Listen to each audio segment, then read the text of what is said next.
안녕하세요. 저는 서울에 살고 있는 40대 여자입니다. 저는 이혼한 지 꽤 시간이 흘러 결혼 생활에 대해 잠시 잊고 지냈는데요. 얼마 전 지난 사연들을 들어보다 저와 비슷한 이야기가 있어 문득 저의 그 시절이 떠올라 이렇게 사연을 보내게 되었습니다. 너무 오랜만에 꺼낸 이야기라 조금 정신없을 수도 있겠지만 최선을 다해 적어볼 테니 다들 많은 양해 부탁드립니다. 저와 남편은 결혼을 한 지 5년 차 된 부부였어요. 남편에겐 1살 차이 나는 형이 있었는데 저희가 결혼할 당시에는 미혼이었던 시숙이 독립하여 따로 살고 있었죠. 하지만 저희가 결혼식을 올리고 난 후 1년 뒤 결혼을 하게 된 시숙은 시댁에 들어가서 살더라고요. 시숙이 집을 마련할 능력이 안 되는 것도 아니었고 오히려 사업이 잘 되는 편이라고 들었는데 독립한 사람이 합가를 한다고 하니 의아할 수밖에 없는 상황이었어요.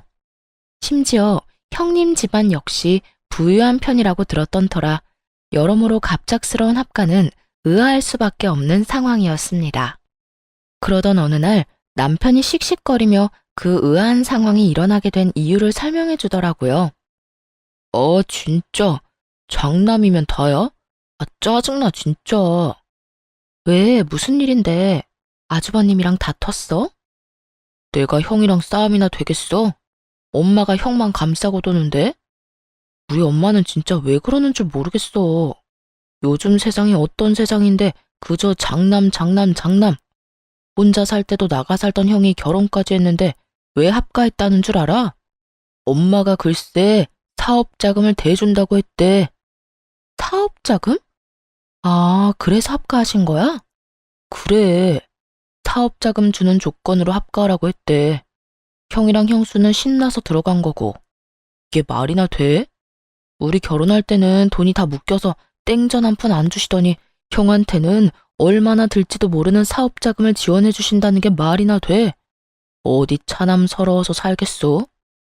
남편은 분하다는 듯 씩씩거렸고 전 비로소 아주버님과 형님이 합가한 이유를 알게 되었죠. 사실 이 이야기를 듣는데 섭섭한 마음이 들지 않았던 건 아니었어요. 그저 그뿐 다른 생각은 맹세코 하지 않았어요. 시모가 가진 돈으로 시모 마음대로 쓰겠다는데 제가 뭘 어떻게 하겠어요. 그저 그런가 보다 하고 넘기는 수밖에요. 하지만 정작 남편은 그렇지 않은가 보더라고요. 씩씩거리며 섭섭한 마음을 표현하는 것을 넘어 저에게 효도를 강요하기 시작했으니까요. 아마 저와 남편이 시모에게 더 잘하면 본인에게도 콩고물이 떨어질 거라 생각하는 듯 했습니다. 여보, 이번 주 주말에 약속 없지? 없긴 한데 왜? 왜긴 왜야. 우리 집에 가야 할 거 아니야. 가서 엄마 비위도 좀 맞추고 반찬도 좀 해주고 오자. 왜? 어머님 나한테 뭐 섭섭한 거 있으시대? 아니, 그냥 좀 잘 보이자 이거지. 갑자기 왜? 어머님한테 밉보인 것도 아니고 어머님 나 예뻐하셔. 그 정도 예쁨으로 되겠어? 형수는 지금 그 집에서 실시간으로 쉬지 않고 엄마한테 아부떨고 있을 텐데? 당신은 뭘 몰라도 한참 모른다니까. 우리 엄마가 아빠한테 받은 유산이 얼마인 줄은 알아? 그 많은 재산 다 형한테 넘어가게 둘 거냐고. 우리도 부지런히 잘 보여서 조금이라도 받아와야 할 거 아니야. 이 무슨 뜬금없는 소리인가 싶더군요. 시모를 몰라도 한참 모른다는 생각이 들기도 했고요.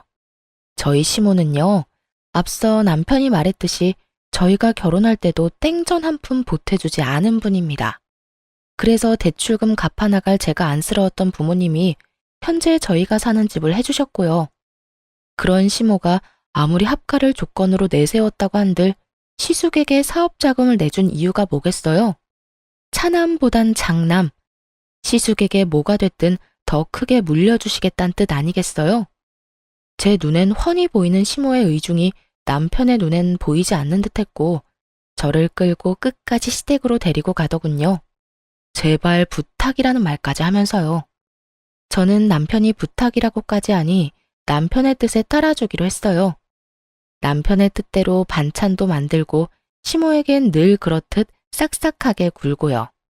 남편 역시 저 못지않게 시모에게 잘하려고 했고 그렇게 몇 년 동안을 저에게 효도를 강요했어요. 그 시간 동안 제가 시모에게 잘한 건 재산 때문은 아니었어요. 남편의 부탁 때문도 있었지만 그때까진 그저 시모와 사이가 나빠 스트레스를 받는 것보단 사이가 좋은 편이 더 나을 거라 생각했고 남편의 부모님이기에 며느리로서 해야 할 도리를 다하고 싶었던 거죠. 거기에다 시모와 함께 사는 형님의 안색이 날이 가면 갈수록 좋지 않아지니 딱 발길을 끊을 수도 없더라고요. 어머님, 형님, 저 왔어요. 왔어, 동서? 어머, 이건 다 뭐야? 그렇지 않아도 바쁜 사람이 빈손으로 오지. 매번 뭘 이렇게 바리바리 싸서 와? 에이, 이 정도 반찬 만들 시간은 있어요. 저희 먹을 거 만드는 김에 조금 더 만들면 되는걸요. 그런데 형님 안색이 어디 아파요? 안색이 너무 안 좋아요. 나?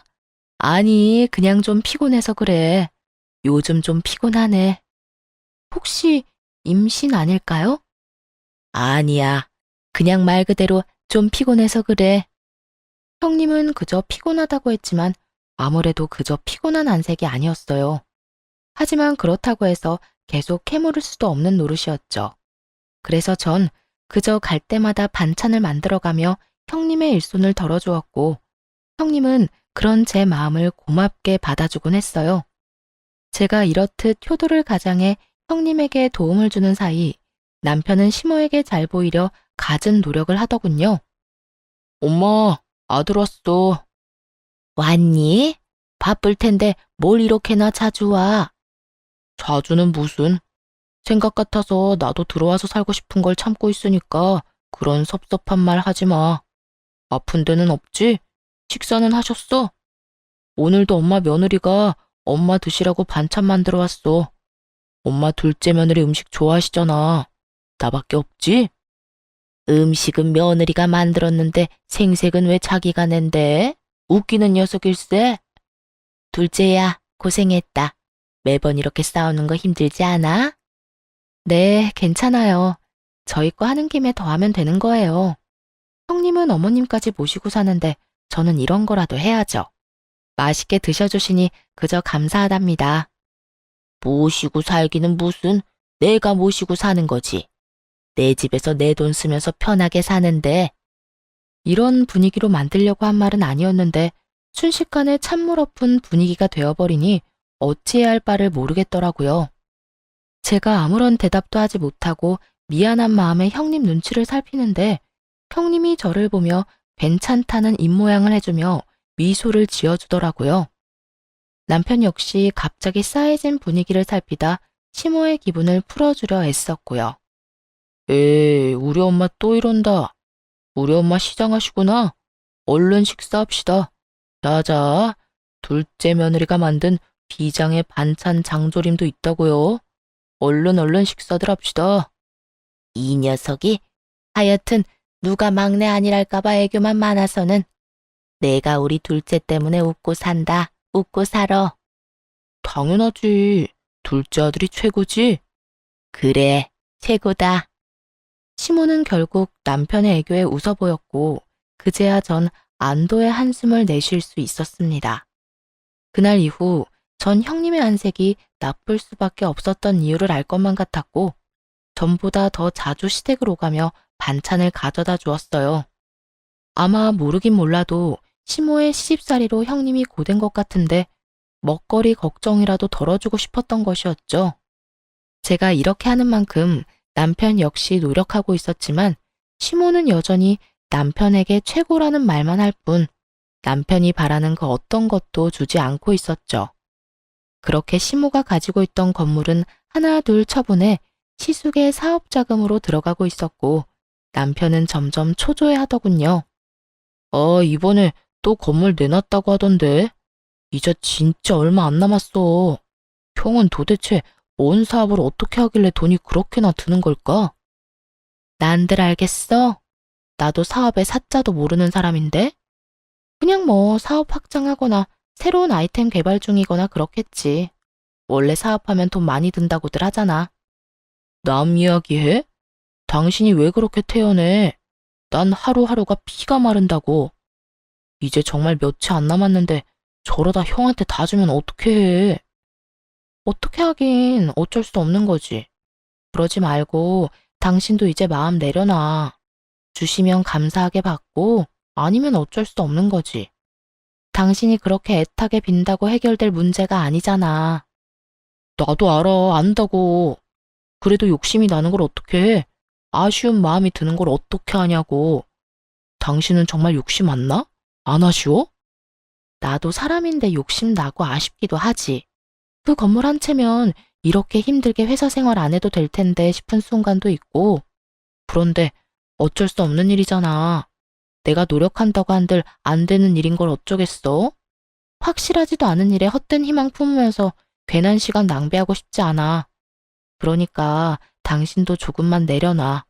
그래야 당신도 스트레스 덜 받지. 남편은 입을 삐죽이며 알겠다고는 했지만 전혀 조금도 안 사람 같지 않았어요. 그 뒤로도 여전히 시모를 떠보기도 하고 부동산을 돌아다니며 매물들을 확인하는 것 같았거든요. 이런 남편의 모습이 한심한 적도 많았지만 남편의 마음을 전혀 이해하지 못하는 것도 아니었기에 그저 지켜만 봤습니다.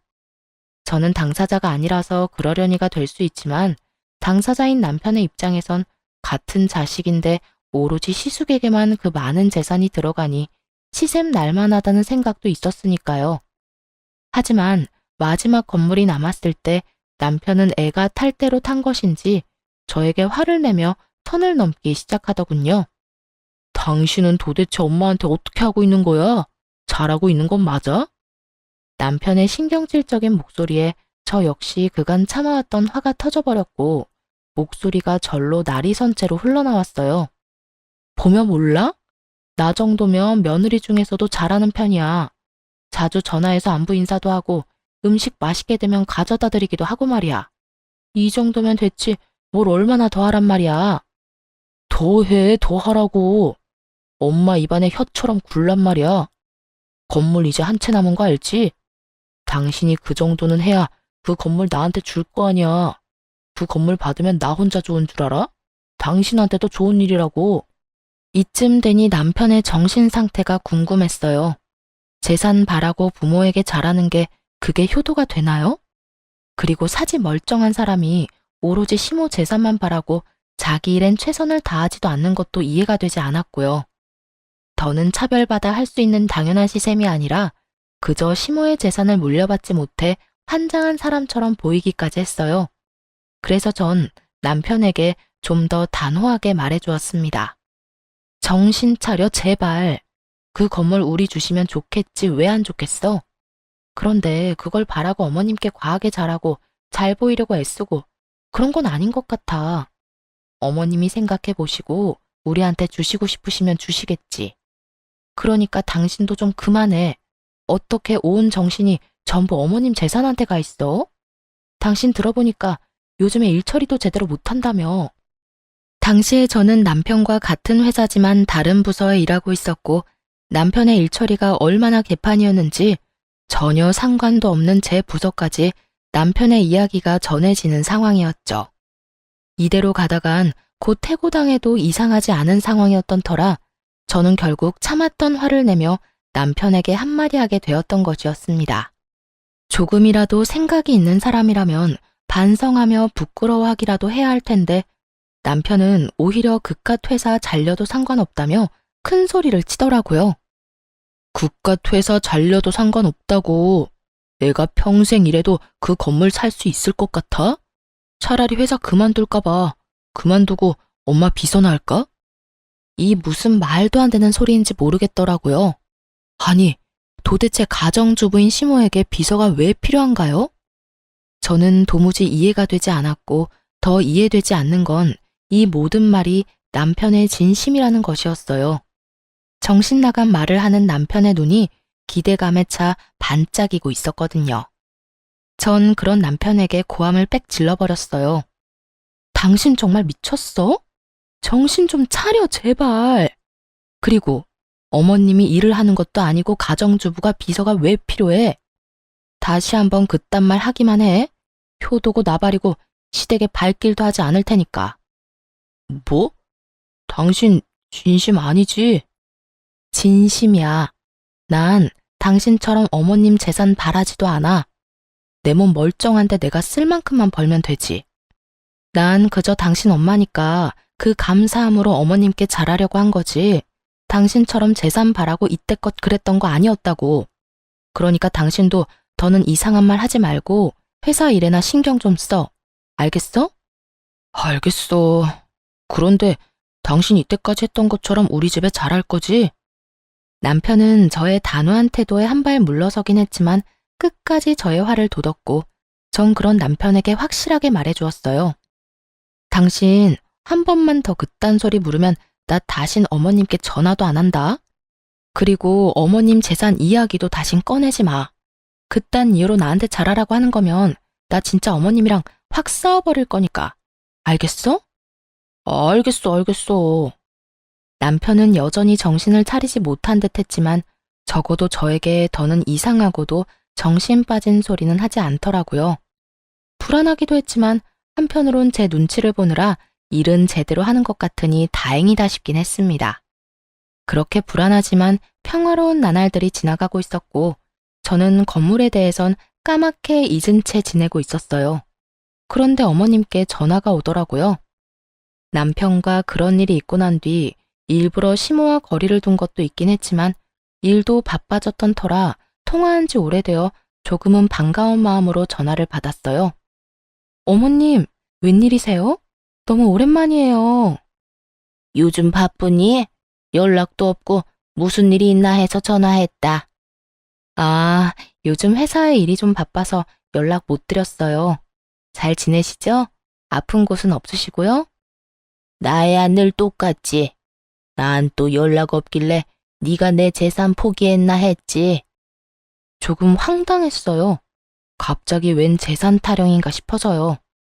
결혼 이후 단 한 번도 시모에게 재산 이야기를 꺼낸 적도 없었기에 더욱 황당했죠. 그래서 전 시모에게 황당하다는 듯 웃으며 되물었어요. 근데? 어머님, 그게 무슨 말씀이세요? 전 어머님 재산 바란 적 없는데요. 그러니? 난 네가 반찬도 만들어 오고 나한테 잘하길래 내 재산 바라고 그러는 줄 알았지. 그런 마음으로 한 행동 아니에요, 어머님. 그저 전 며느리 된 도리를 지키려고 했던 것뿐이에요. 반찬이야 매번 말씀드렸던 대로 저희 거 하는 김에 좀 더 해서 가지고 갔던 거고요.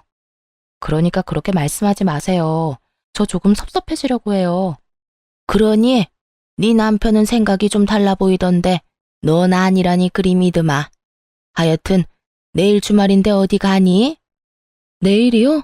정해진 건 없는데 왜 그러세요? 무슨 일 있으세요? 아무 일 없어. 다름이 아니라 약속 없으면 와서 반찬 좀 하거라. 네가 만든 반찬이 먹고 싶구나. 이상했어요. 단 한 번도 이런 말을 먼저 한 적이 없었던 시모인데 갑자기 전화까지 한 것을 포함해 여러 가지로 석연치 않더라고요. 왜인지 이상한 예감이 들기도 했고요. 무언가 이상하다는 생각이 들자 가고 싶지 않은 마음이 굴뚝이긴 하지만 이미 약속이 없다고 말해버린 전 하는 수 없이 가기로 약속을 해버렸죠. 그러면 내일 그이랑 같이 갈게요. 그래, 먹고 싶은 거 문자로 보낼 테니 올 때 대충 장 좀 봐오고. 네, 어머님. 전화를 끊자마자 시모에게선 먹고 싶은 음식 리스트들이 왔고 대부분 시모가 좋아하는 음식이 아닌 형님이 좋아하는 음식들이더군요. 더욱 싸한 기분이 들었지만 일단 전 남편과 함께 장을 봐 시댁으로 가게 되었습니다. 길게 생각해봤자 답은 없고 일단 가서 어떤 일이 일어나고 있는지 제 눈으로 확인하는 것이 빠르다는 생각에서였죠. 그렇게 전 온 신경이 곤두서 있는데 이러한 제 생각은 전혀 모르는 남편은 그저 제가 장까지 봐서 오랜만에 시댁에 간다는 사실에 한껏 신이 났더라고요. 여보, 무슨 바람이 불어서 우리 집에 가자고 했어? 이렇게 장까지 봐서 말이야. 어머님이 좀 오라고 전화 왔더라고. 나는 마음이 심란한데 당신은 그저 신나? 나는 신나지. 그동안 당신이랑 우리 집 가고 싶었는데 당신이 싫다고 할까봐 말도 못 꺼내고 있었는데 이렇게 당신이 먼저 우리 집에 가자니까 당연히 신나지 않겠어? 그런데 당신은 왜 심란해? 그냥 느낌이 안 좋아. 꼭 무슨 일이 일어날 것만 같은 기분이야. 일어날 일이 뭐가 있어. 그냥 엄마가 당신 음식 먹고 싶은가 보지. 아, 당신은 참 좋겠다. 그렇게 온 세상이 간단하고 밝기만 해서 부럽다 부러워. 남편은 저의 비꼬는 말에도 그저 신나서 이리저리 방방 뛰어댔고 전 그런 남편을 끌고 시댁으로 향했어요. 시댁에 도착하니 집골이 말 그대로 엉망진창이더라고요. 늘 모델하우스처럼 깨끗한 상태를 유지하는 집이었는데 바닥엔 머리카락이 굴러다니고 설거지는 산처럼 쌓여있는데도 욕실엔 마땅한 수건 한 장이 없더라고요. 전 깜짝 놀라 섣불리 아무것도 건드리지 못하고 있었고 남편은 시모를 부르더군요. 남편의 부름에 시모는 눈을 비비며 안방에서 느긋하게 걸어 나왔고요. 엄마! 엄마! 왔니? 깜빡 잠들었네. 언제 왔니? 막 왔어. 그런데 집골이 왜 이래? 형수는? 남편은 당연스럽게 형님에 관해 물었고 시모는 남편의 말에 대답하기도 싫다는 듯 저를 향해 몸을 돌리며 이렇게 말을 하더군요. 둘째야, 장 봐온 건 주방에 두고 일단 청소부터 좀 하거라. 빨래도 해야 하고 여러 가지도 엉망이야. 집안일 좀 대충 하고 그리고 음식 만들려무나 부탁 좀 하마. 네? 아, 네. 왜 제가 해야 해요? 이딴 말은 나오지도 않았어요. 집안 상태가 심각한 만큼 시모의 표정도 심각했고 전 그저 네라는 대답밖에 나오지 않았어요. 그렇게 전 쌓여있는 집안일들을 하고 음식들을 해냈고 상을 다 차리고 나니 시모가 이렇게 말하더군요. 어머님, 식사하세요. 그래. 다 했니? 고생했다. 그런데 오늘은 이만 집에 가거라. 밥은 다음에 같이 먹자꾸나. 이건 도대체 무슨 경우인가 싶더라고요. 하루 종일 뼈 빠지게 집안일 시키고 음식까지 다 만들어서 상까지 차렸더니 이제 와서 밥도 먹이지 않고 집에 가라뇨. 심지어 저녁 시간대가 지나도 한참 지난 시간이라 당연히 저녁밥을 먹고 간다고 생각했던 터라 이만 집으로 돌아가는 시모의 말은 황당하기까지 했어요. 남편 역시 저와 생각이 같았는지 시모에게 되물어보더라고요. 어? 집에 가라고? 저녁 먹고 집에 가라는 게 아니라? 그래, 오늘은 이만 가. 왜? 지금 시간이 몇 시인데 나 배고프단 말이야. 하루 종일 집안일 하느라 힘이란 힘은 다 썼는데 밥도 안 먹이고 보낼 거야? 남편은 떼를 부리기 시작했고 그런 남편의 모습에 시모는 한숨을 내쉬는가 싶더니 이내 진지한 얼굴로 이렇게 말하더군요. 아들, 엄마가 오늘 네 형수랑 진지하게 할 이야기가 있어서 그래. 그러니까 오늘은 그냥 좀 가. 둘째야, 고생 많았을 텐데 오늘은 네가 이해 좀 해주렴. 내가 네 형님이랑 긴히 나눌 이야기가 있어서 그래. 곧 네 형님 오기로 했으니까 오늘은 이만 돌아가려무나. 그제야 남편은 상황의 심각성을 깨달은 것인지 제 손을 잡아 끌며 집에 가자고 하더라고요. 전 그런 남편의 손에 이끌려 집으로 왔고 얼마 지나지 않아 형님에게 전화가 왔습니다. 동서, 오늘 고생 많았지? 아니에요. 그런데 어떻게 하셨어요? 어머님이 저 왔다 갔다고 하시던가요? 급하게 저희 보내길래 비밀로 하고 싶어 하는 것 같아서 일부러 형님한테도 전화 안 했는데요. 아니, 어머님은 아무 말 안 했지. 어머님 댁에 가보니까 동서가 한 음식이 있길래 그제야 동서가 와서 그 고생을 한 걸 알았어. 고생은 무슨 고생이에요. 하나도 힘 안 들었어요. 그런데 형님, 어머님 댁에 안 계세요? 말씀하시는 거 들어보니 그런 것 같아서요. 오늘 어머님 집 꼴도 그렇고 여러모로 무슨 일이 있긴 있는 것 같은데 어머님도 별말 안 하더라고요. 그게 나 요즘 친정에 있어. 아무래도 이혼할 것 같아. 남편이나 어머님한테는 이미 이혼할 거라고 말 다 했고 동서한테는 말해야지 하다가 이제서야 말하네. 미안해. 갑자기 이혼이라니 무슨 일이 있을 거라 생각은 했지만 이혼은 전혀 생각지도 못한 전개라 이게 무슨 일인가 싶더라고요. 부부 사이 문제니 자세한 내막은 알 수 없었지만 시댁에 갈 때마다 형님과 시숙 사이엔 큰 문제가 있어 보이기는커녕 사이가 너무 좋아 보였으니까요. 네? 이혼이요? 이렇게 갑자기 왜요? 무슨 일 있으셨어요? 아무래도 난 사업하는 남자랑 안 맞는 것 같아. 어머님도 한몫했고 동서는 잘 모르는데 어머님 이제 얼마 남지도 않은 재산 가지고 얼마나 생색내는 줄 알아? 날 무슨 하녀처럼 부려먹는다니까. 남편이란 놈은 사업에 미쳐서 자기 마누라가 당하든 말든 돈만 나오면 된다고 생각하고 살고 나도 지쳤어. 전 전혀 몰랐어요. 매번 어머님 댁에 갈 때마다 형님이랑 아주버님이랑 표정 밝으셔서 그런 쪽으론 생각도 못했어요. 가끔 안색 안 좋으신 건 그저 형님 말대로 피곤하신가 보다 했는데 진작 말씀하시지. 그랬으면 저라도 더 자주 가서 좀 도왔을 텐데요.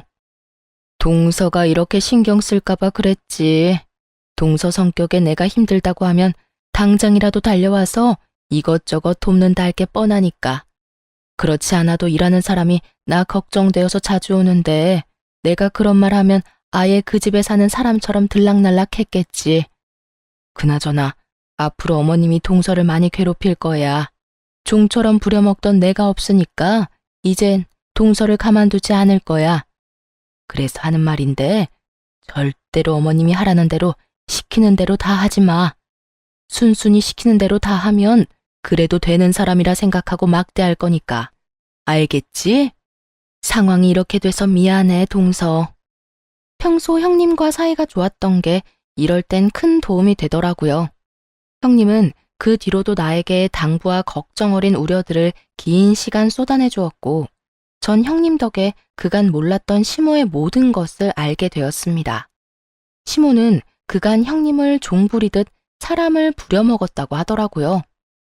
시모는 정말 손가락 하나 까딱하지 않았고 형님이 너무 힘이 들어 인상이라도 찌푸리는 날엔 불호령이 떨어졌다고 했어요. 남편 잘 만나서 넓은 집에서 호강하는 주제에 그 정도 일이 힘드냐면서요. 그러면서 그런 식으로 힘든 티 내면 정말 삶이 힘들게 만들어주겠다고도 말했다더군요. 시숙의 사업 자금을 끊어버리겠다는 말이었죠.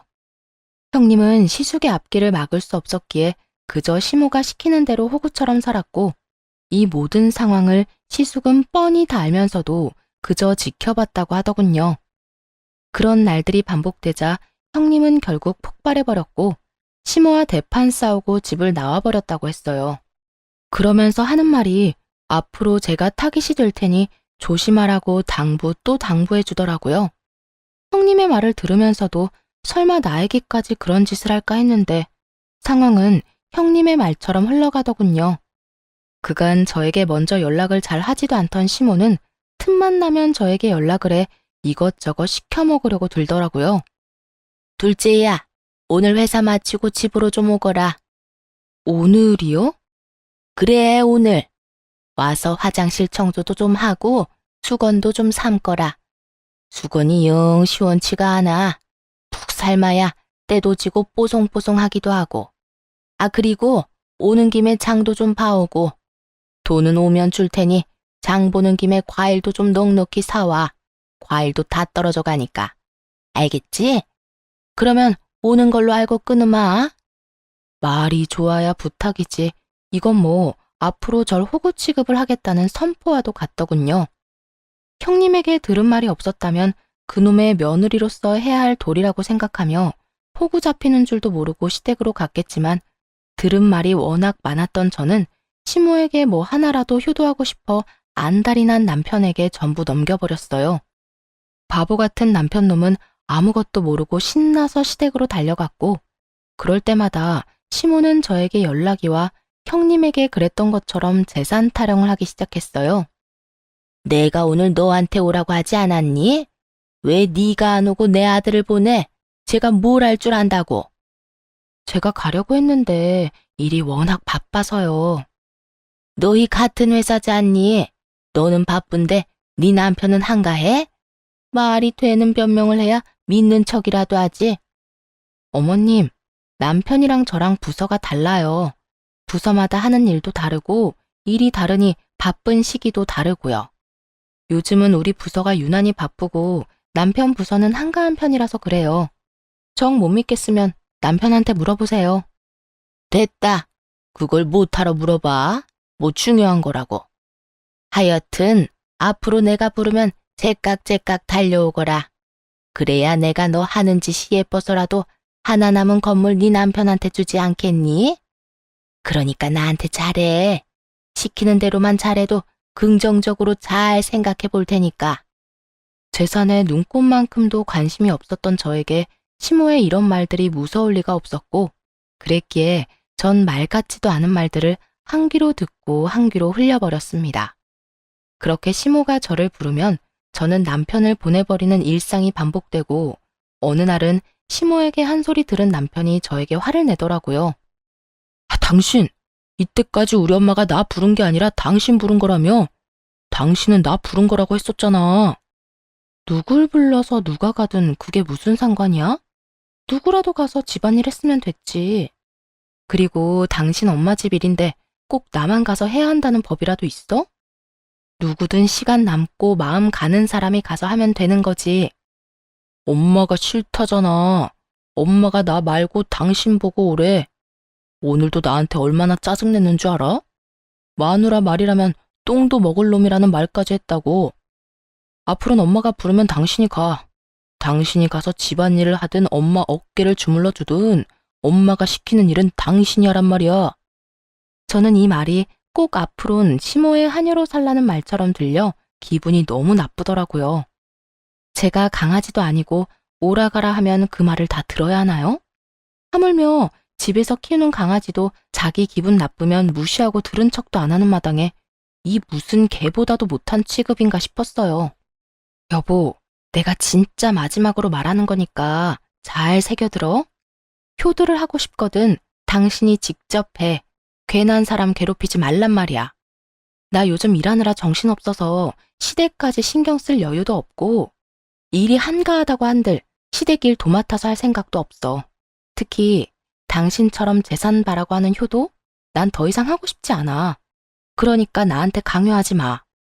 제 말에 남편은 기분이 상해버렸는지 빈정거리며 가소로운 협박을 하더라고요. 아이고 무서워라. 어디 겁나서 효도하라는 말이라도 할 수 있겠어? 그래, 나도 좋다 이거야. 앞으로 당신한테 절대 우리 집에 가라는 말 안 할게. 안 하면 되잖아. 대신 우리 엄마한테 건물 물려받으면 당신은 국물도 없으니까 그런 줄 알아. 10원짜리 하나 주지 않을 테니까 그때 가서 섭섭해하지나 말라고. 30살 넘은 남자가 어쩌면 이렇게도 유치한지. 정말 제가 남편을 데리고 사는 것인지 3살짜리 아들을 데리고 사는 것인지 헷갈릴 지경이었어요. 아니, 3살짜리라면 귀엽기라도 하지. 이건 재산에 눈이 멀어서 마누라까지 호구 잡히게 하려고 하니 오만정이 떨어지려고 하더라고요. 아, 제발 돈 좀 받아달라고 무릎 꿇고 빌어도 절대 안 받을 테니까 그런 걱정 말고 제발 당신 선에서 당신이 알아서 효도해라. 알겠어? 그 후로도 전 여전히 시모가 부르면 남편을 보내버렸고 남편은 기분 나쁜 티를 내긴 했지만 늘 저를 대신해 시댁으로 가더군요. 그러던 어느 날 시댁으로 간 남편이 시모와 함께 집으로 돌아오는 것이 아니겠어요? 남편의 양손엔 시모의 짐이 가득했고 전 무슨 일인지 물었어요. 어머님, 갑자기 무슨 일이세요? 당신 손에 그건 뭐야? 무슨 짐이야? 저의 물음에 남편은 제 눈치를 살피며 조심스럽게 말을 꺼내더라고요. 이게 뭐냐면 우리 엄마 짐이야. 한동안 우리 집에서 지낼까 하고. 남편의 눈치를 보아하니 남편이 계획한 일은 아닌 듯 했고 시모가 독단적으로 밀어붙인 듯 했어요.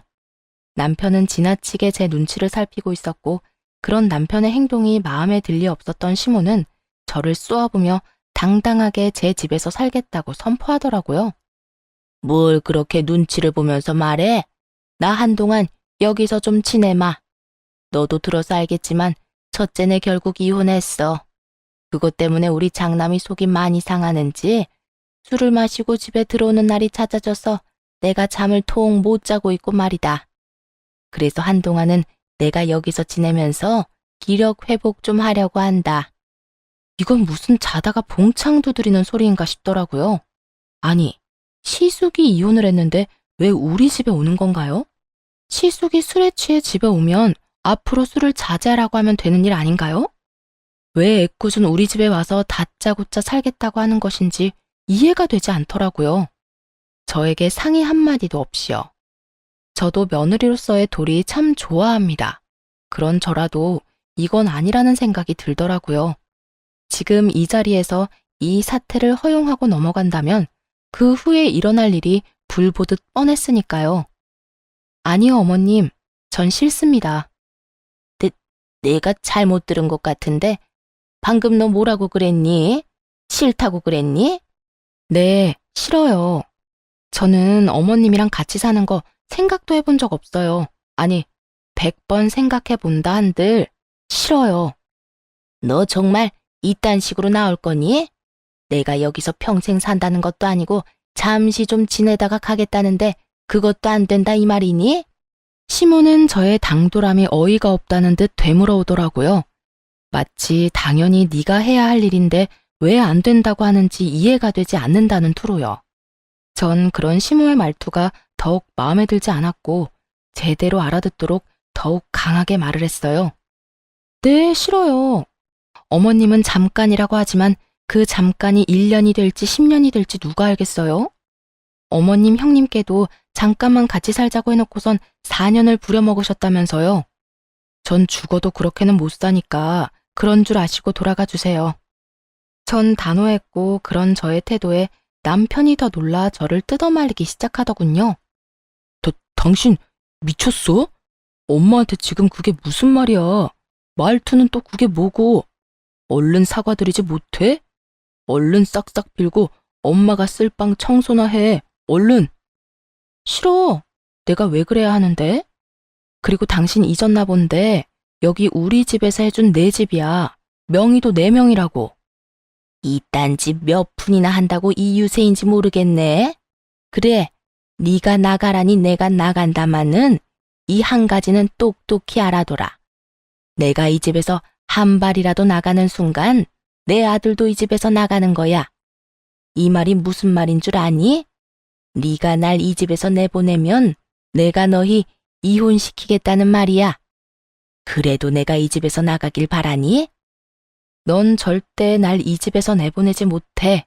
라는 시모의 속마음이 들리는 듯 했어요. 착각도 유분수지. 어떻게 저런 착각을 할 수 있는 것인지 참 황당하더라고요. 여기서 시모를 따라 나가 저하고 이혼을 하겠다는 남편이면 저도 그깟 이혼 웃으면서 할 수 있다는 걸 시모는 전혀 모르는 듯 했어요. 남편 역시 마찬가지였고요. 전 아주 큰 착각을 하고 있는 두 사람을 향해 이렇게 말했어요. 네? 그래도 상관없으니 지금 당장 나가주세요. 당신도 마찬가지야. 어머님 말씀대로 내가 어머님 나가라고 해서 나랑 이혼할 생각이면 지금 당장 짐들 다 싸들고 가. 2번 다신 짐 핑계로 이 집에 들락날락하는 일 없게. 들었지? 아들, 당장 짐 챙겨. 네 마누라가 겁대가리 없이 짓거리는 거 보니까 이참에 버릇을 단단히 고쳐줄 필요가 있겠구나. 어디 법원 가서도 그리 당당할 수 있는지 두고 보자. 두 여자의 진심 가득한 선포에 남편은 잠깐 멈칫한다 싶더니 이내 시모의 강한 눈빛 한 번에 짐을 다 챙겨 시모의 뒤를 따라 집을 나가버리더라고요.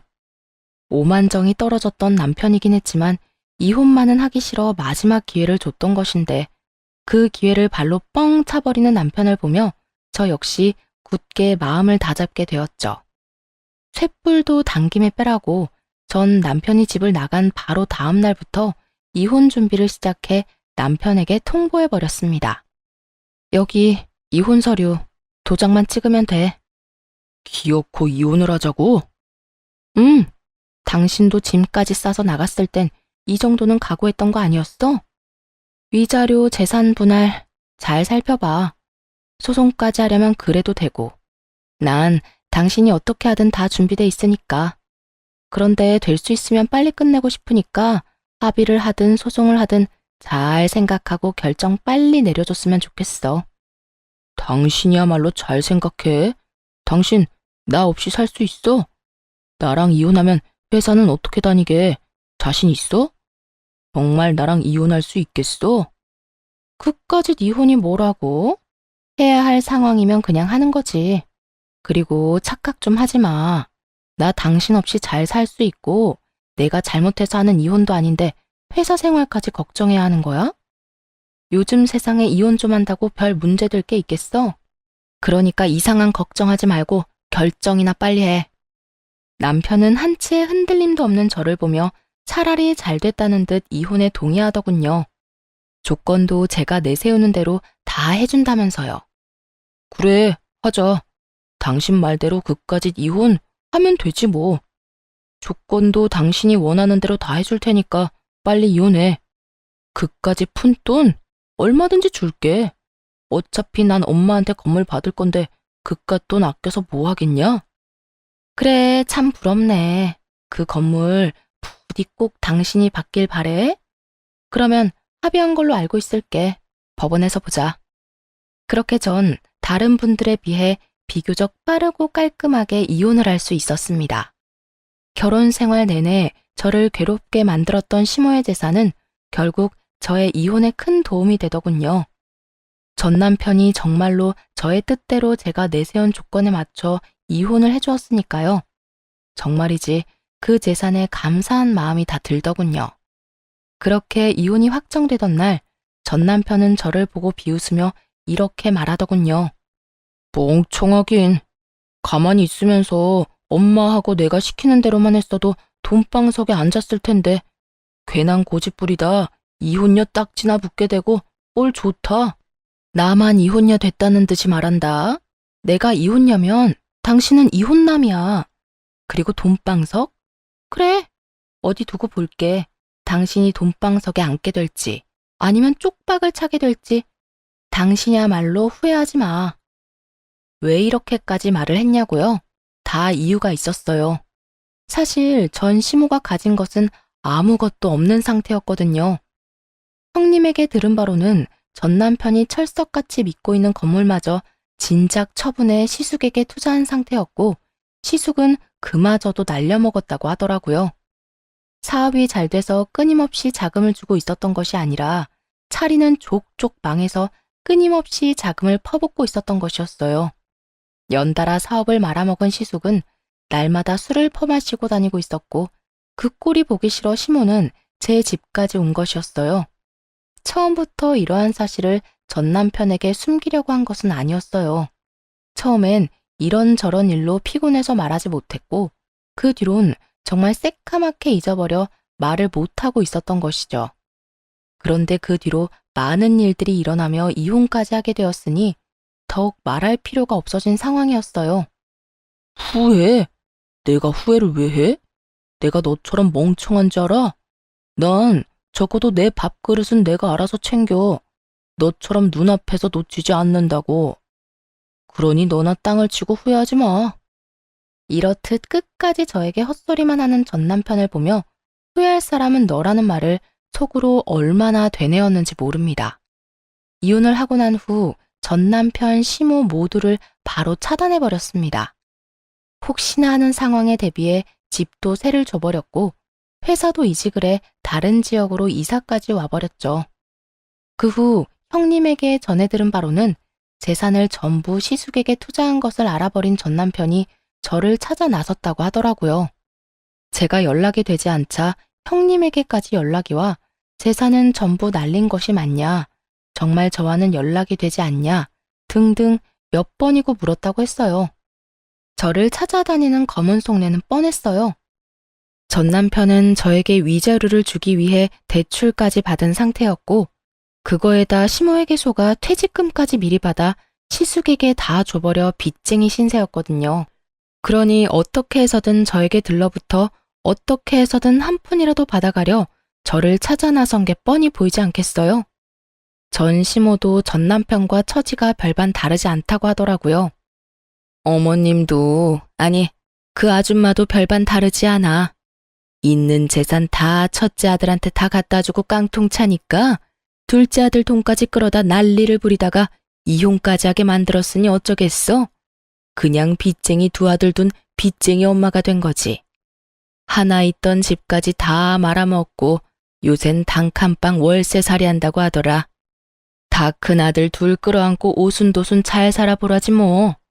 동서는 이제 이쪽으론 신경도 쓰지 말고 관심도 주지 말고 거기서 잘 살아. 나도 이제 그 집 신경도 안 쓸 거야. 세 인간 모두 빚쟁이가 되었다는 말을 듣는데 참 잘된 일이다 싶었어요. 그렇게 재산 믿고 사람을 괴롭혀대더니 딱 어울리는 벌이다 싶었으니까요. 이 소식을 마지막으로 전 시댁의 소식은 들을 수 없었고 그렇게 그 지긋지긋한 인연도 끝이 났습니다. 전 이직한 회사에서 잘 지내고 있어요. 얼마 전 승진도 했고 회사 사람들과 잘 지내고 있죠. 사연 처음에 말씀드린 대로 이혼을 한 지도 꽤 많은 시간이 흘러 특별한 일이 없는 한 요즘엔 그 시간들을 잊고 잘 살고 있습니다. 지금까지 연애라고 단정 지을 만한 관계를 맺은 적도 없고 앞으로도 그럴 생각이 전혀 없는 상태예요. 그렇다 보니 결혼 생각도 전혀 없고요. 그저 아직까진 휴일엔 저를 위한 시간을 보내고 가끔은 여행도 다니는 게 참 좋더라고요. 생각보다 혼자 하는 여행길에서 제가 보고 느끼는 많은 것들이 더 큰 의미가 있다는 생각에 한동안은 계속 혼자 지내보려 합니다. 최근엔 기타를 배우고 있는데요. 손가락도 다치고 물집도 생기긴 하지만 그 모든 걸 감수할 만큼 즐거워 한동안은 기타 배우는 재미에 푹 빠져 지낼 듯 합니다. 이 정도면 혼자 지내는 것도 꽤 괜찮지 않나요? 이로써 저의 사연은 끝이 났습니다. 지금까지 긴 사연 들어주셔서 감사합니다.